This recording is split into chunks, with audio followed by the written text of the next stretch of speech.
Anong gusto mo sa napkin mo? Basa o tuyo? Tingnan mo to.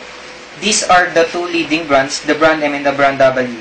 Here in the middle is the Long Reach Super Clean High Technology Napkin. Now, I'm using warm water with food color.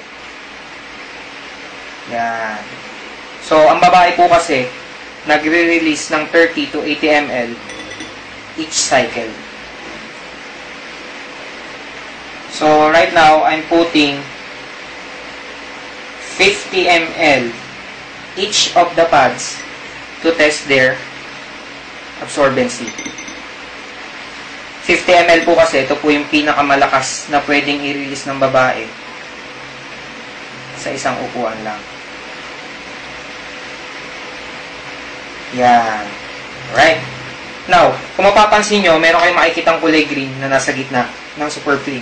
This is what we call the negative ion strip that kills 99.9% of bacteria. To test it, pag nagamit nyo, walang amoy. Alright?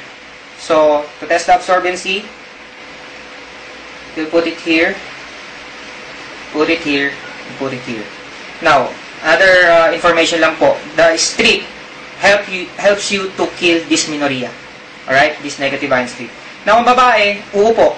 No choice. So, kapag upo po ng babae, didiinan natin, yan po yung mangyayari sa kanila.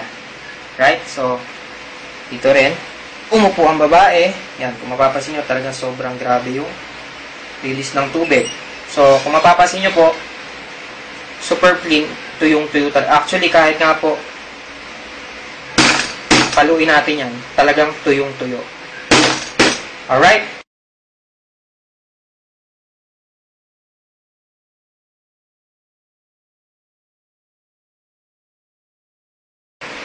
Lalagay po natin dito. Ilagyan ko na po siya ng 50 ml.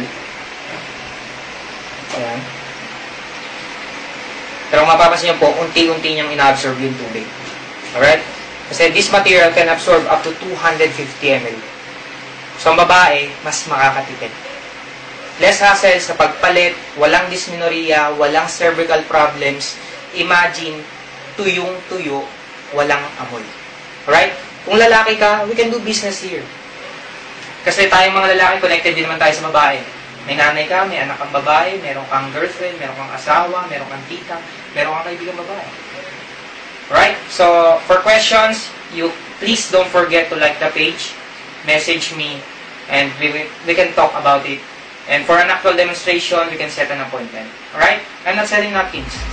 I'm selling comfort, confidence, and care. Thank you for watching. God bless you.